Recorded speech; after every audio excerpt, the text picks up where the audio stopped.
السلام عليكم ورحمة الله وبركاته. بسم الله الرحمن الرحيم وبه نستعين والصلاة والسلام على سيدنا محمد وعلى آله وصحبه وسلم. النهاردة فيديو جديد يا جماعة على قناتكم حياة الريف المصري. فيديو النهاردة هنتكلم عن موضوع اللبن، قلة اللبن في المواشي أو الأبقار أو الجاموس عامة، سواء كانت قلة اللبن ديت من أول ما البقرة بتاعتك بتولد أو الجاموسة ما بتولد، او بتبقى كويسه وبعد كده بيبدا يجي لي اللبن. هنقول الكلام ده كله في الفيديو، هنقول الاسباب وهنقول ازاي انك انت تعالج الموضوع ده. بس قبل ما نبدا الفيديو اعملوا لايك للفيديو، واللي لسه مش مشترك في القناه يشترك ويفعل الجرس عشان يوصله كل جديد.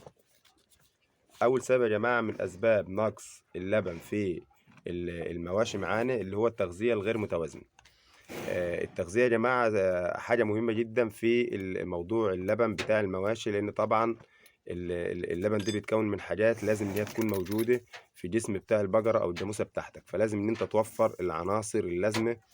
او العليقه المتوازنه اللي المفروض البهايم تاكلها، سواء كانت في فتره التحضير اللي هي قبل الولاده او في الفتره اللي هي بعد الولاده. لازم يبقى نسبه البروتين بتاعها مظبوطه، لازم تبقى نسبه الطاقه فيها مظبوطه، لازم تبقى الاضافات فيها مظبوطه، علشان طبعا البقره تبدا ان هي تترجم العليقه اللي انت هتديها لها ديت للبن، وتبدا برضو جسم البقره معاك ما يبداش يخس، او ما تبداش البقره معاك يحصل لها هزل في الفترة ديت اللي هي بتاعة بعد الولادة. فطبعا مش هتطلب معاك عشار، وهتبدأ ان هي البقرة تبقى ضعيفة، ولا هتطول منها لبن بعد كده، ولا هتطول منها ان هي بعد كده هتعشر وتولد. تاني حاجة معانا يا جماعة اللي هي التهابات الضرع المخفي. ممكن يكون عندك بقرة بتحلب كويس قوي وبتاكل كويس قوي، البقرة جسمها حلو وكل حاجة مفيهاش أي حاجة، وتلاقي بيز منها مثلا مرة واحدة كان بيجيب مثلا 2 كيلو ونص، أو كان بيجيب 2 كيلو، أو كان بيجيب كيلو ونص، بدأ إن هو مثلا جاب نص كيلو، أو بدأ إن هو يقل في اللبن مرة واحدة جاب كيلو إلا ربع، وبدأ إن هو يقل تدريجيا. فطبعا ده يا جماعة ممكن يبقى التهاب ضرع، لازم إن أنت تاخد عينة للدكتور يحللها أو يشوفها علشان يشوف إذا كان في بكتيريا في الضرع ده ولا لأ. وطبعا يا جماعة الضرع بتاع البقرة بيبقى متقسم 4 تربع، فإن كان فيه ربع قل مرة واحدة ولا حاجة ده دي علامة لأن هو ممكن يكون فيه التهاب مخفي. مش لازم الالتهاب يكون على طريقة ورم أو يكون باين في الضرع، ممكن يكون عادي مفيش أي حاجة بس تحس إن هو مفيش لبن وخلاص. فلازم إن أنت طبعا لو لقيت الموضوع ده في أي ربع من البقرة بتاعتك أو الجاموسة بتاعتك، تودي عينة لبن للدكتور وتقول له على الموضوع، طبعا هيحللها ويشوف نوع البكتيريا اللي فيها ويبدأ يديك العلاج. تالت حاجة يا جماعة الديدان والجراد، مهم جدا بعد البقرة ما تولد في الفترة اللي هي بتبقى بعد الولادة بأسبوع مثلا أو 10 أيام، إن أنت تبدأ تكافح الديدان اللي فيها، تديها جرعة كويسة للديدان. وطبعا بتبدأ إن أنت تكرر الجرعة تاني بعد 15 يوم أو بعد 10 أيام على حسب الدكتور ما يقول لك، أو على حسب النوع الجرعة اللي أنت مديها. وطبعا يا جماعة لو في طفيليات خارجية زي الجراد، أو فيه جوب، أو فيه أي حاجة في البقرة من بره، لازم تتعالج، عشان ده طبعا ممكن برضو بيأثر على اللبن، لأن طبعا الديدان بتتغذى من خلاصة الغذاء اللي موجود في الكرش، طبعا اللي البقرة هتبدأ تعمله لك لبن بعد كده، فطبعا هتاخد نسبة كبيرة من الغذاء بتاعك. رابع حاجة يا جماعة أي مرض ممكن يظهر على البقرة معاك، سواء كان حمى قلعية، سواء كان جلد عقدي، سواء كانت البقرة مثلا حاجة خبطتها في رجلها، سواء كانت البقرة عينها وجعها، أي حاجة بتحصل للبقرة معاك في الفترة بتاعة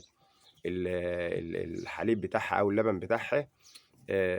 طبعا بتأثر على اللبن، لأن طبعا البقرة ما بتاكلش كويس، ممكن تسخن منك، ممكن يحصل لها أي حاجة، فطبعا ده بيأثر على اللبن بصورة كبيرة برضه. خامس حاجة التهاب الرحم، الفترة بتاعت ما بعد الولادة يا جماعة ممكن يحصل فيها التهاب رحم للبقرة، تلاقي البقرة بتحلب معاكوا كويسة جدا، وبعد كده يحصل لها التهاب رحم. وطبعا التهاب الرحم يا جماعة هيأثر على اللبن معاك قدام، يعني بعد 10 15 يوم كل ما الالتهاب يزيد كل ما هتلاقي اللبن معاك بيقل. وطبعا هتبدأ ان انت عاوز تعالج التهاب الرحم، فطبعا لازم ان انت بتجيب الدكتور وبيديها مضادات حيويه وبيمد ايده فيها طبعا عشان يشوف الرحم، وده كله طبعا بيأثر على اللبن. فطبعا ده سبب مهم جدا برضو من اسباب نقص اللبن معاك في الفتره ديت. وطبعًا في سبب برضه ناس ياما جوي ما بتاخدش بالها منه، أو ناس ياما جوي بتشتغل كده وخلاص مش واخدة بالها منه، أو عاملة نفسها مش واخدة منه بالها منه طبعًا نتيجة غلا الأعلاف اليومين دول. التغذية يا جماعة قبل الولادة الفترة اللي هي من بعد الشهر السابع،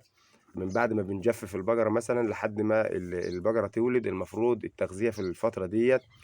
تكون طبعًا بتدّي للبقرة أو الجاموسة معاك علف مركّز كفاية،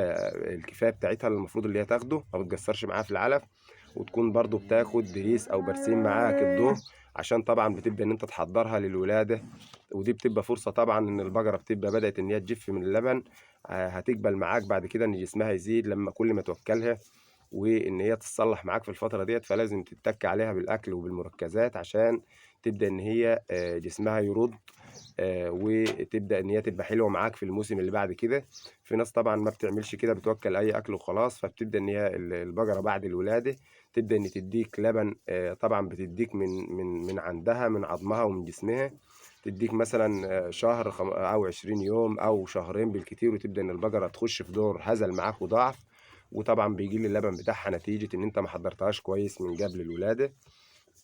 آخر حاجة معانا يا جماعة وبتكون عيب في السلالة بتاعة البقرة ذات نفسها، يعني ممكن أنت يكون عندك بقرة آآ بتوكّلها كويس وعامل كل حاجة، ما فيش ولا سبب من الأسباب اللي أنا قُلتها أنت ما أنتش عامله، وطبعًا تبدأ إن هي اللبن بتاعها يكون قليل أو يقِل في فترة من الفترات، يقِل مثلًا أول ما تمسك عشار بعد الشهر التالت أو الرابع أو بعد الشهر التاني، يقِل مثلًا تبدأ إن هي تنشف خالص على الشهر الخامس، فطبعًا في سلالات بتقابلنا طبعًا ياما بالموضوع ده كده، فطبعًا لازم إن أنت تختار السلالة اللي أنت تبقى شغّال بيها اللي تكون تمام معاك، بكده بنكون وصلنا لنهاية الفيديو. لو الفيديو عجبك اعمل لايك للفيديو واشترك في القناة لو أنت لسه مش مشترك، والسلام عليكم ورحمة الله وبركاته.